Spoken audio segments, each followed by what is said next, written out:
institution that helps us to define and enforce and protect our rights. Together, these form a system of thinking that, in my opinion, is attractive. I don't claim it's perfect. It's not a closed system. It doesn't answer every question. Open-minded and thoughtful people can disagree in lots and lots of ways. But it provides the general framework, quite frankly, of the modern world. It is the architecture, if you will, of modernity. Is libertarian or liberal thinking. Contemporary libertarians in a society like the United States, Germany, wherever, are usually known because of their action at the margin, fighting against incursions on rights or fighting to get greater protection of rights.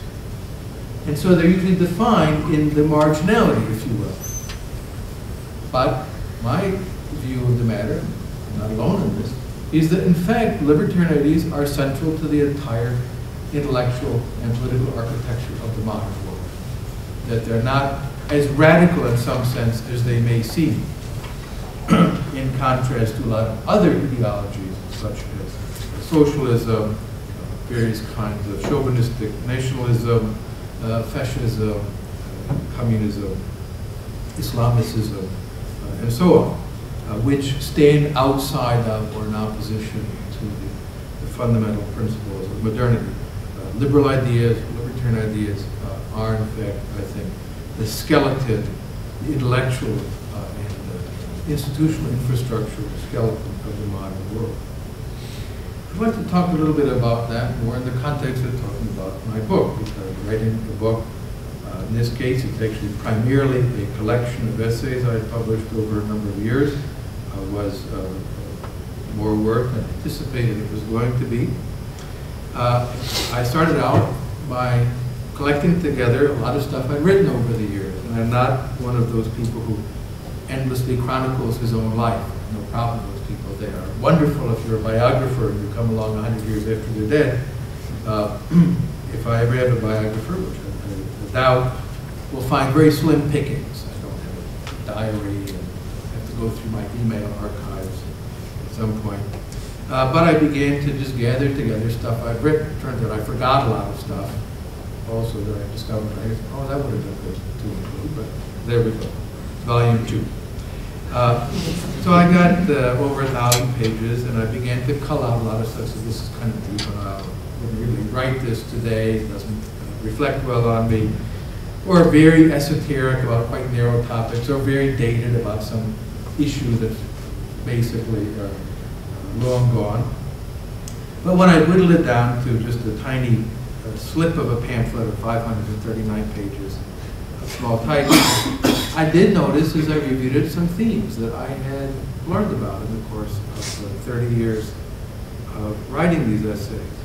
And the first was something I alluded to earlier, and it's about the rule of law.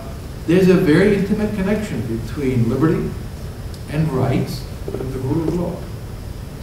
Just saying that to many people sounds boring.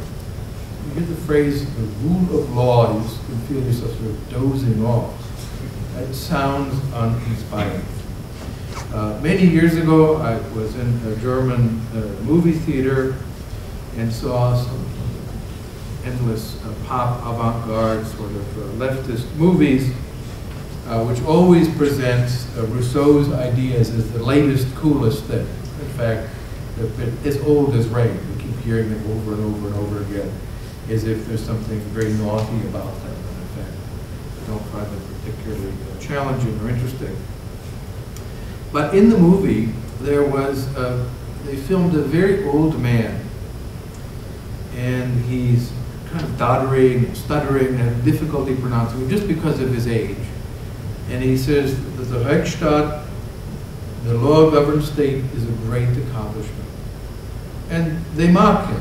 The point is to make fun of this guy. And it occurred to me that this was in the 1970s, sometime in the early 80s, that this elderly man had lived through a horror, National Socialism.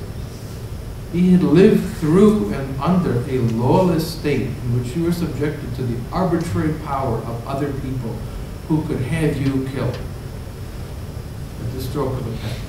He knew what he was talking about. That in fact, the rule of law should be inspiring. It is an accomplishment. And I mentioned at dinner here, I'll step on maybe a few neoconservative toes. I hope they're not that sensitive, and that maybe modern neoconservatives have learned something. But the view of the neoconservatives, and I know a number of them in Washington, not intimately, but I talk to them and so on. Go to the American Enterprise Institute sometimes. They believed that the outcome of the Iraq War was going to be fabulous. They believed, really seriously, they weren't lying. They didn't take us to war because Dick Cheney's pension plan would be augmented as some kind of leftist critics assert. I don't believe that, frankly, for a minute. They went to war because they honestly believed that Iraq would turn into a liberal democracy pretty quickly. Their view is that the equilibrium state of the human race, the normal and natural state of humanity, is Oregon or Indiana. That that's what you move to naturally, unless there's some obstacle in your way.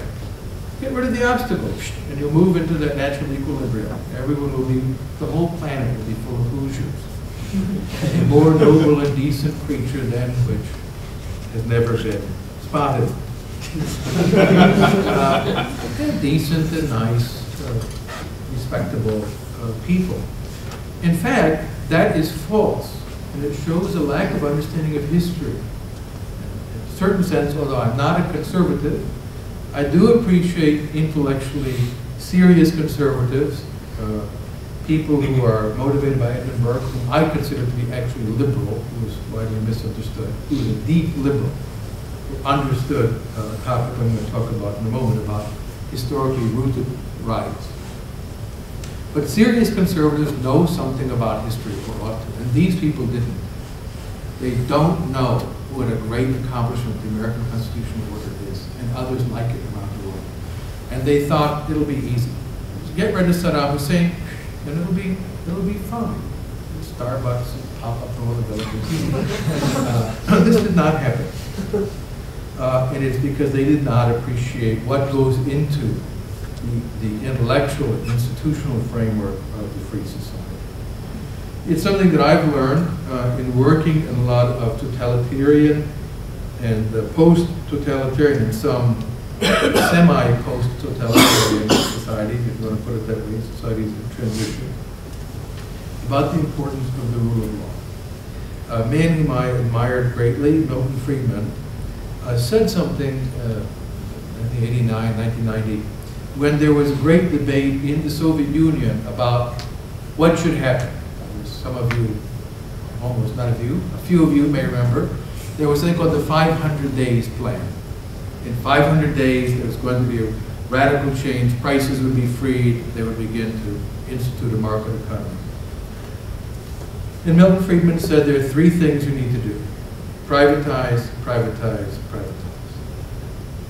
Later, to his great credit, because I think he was actually a very thoughtful person, he said, I was wrong, I was naive, I did not appreciate the importance of the institutional framework. You cannot just privatize in what? When there's no framework of security of property. There's no property law. There are no laws or rules understood by people for transferring property. There's no contract. There's no judiciary. Russia, Soviet Union, and then later Russia, effectively had no legal system.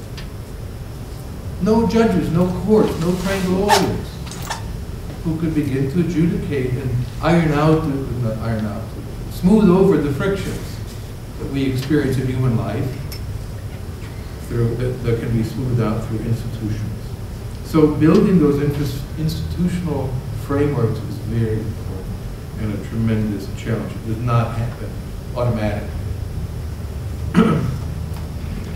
It also taught me something about the importance of understanding liberty.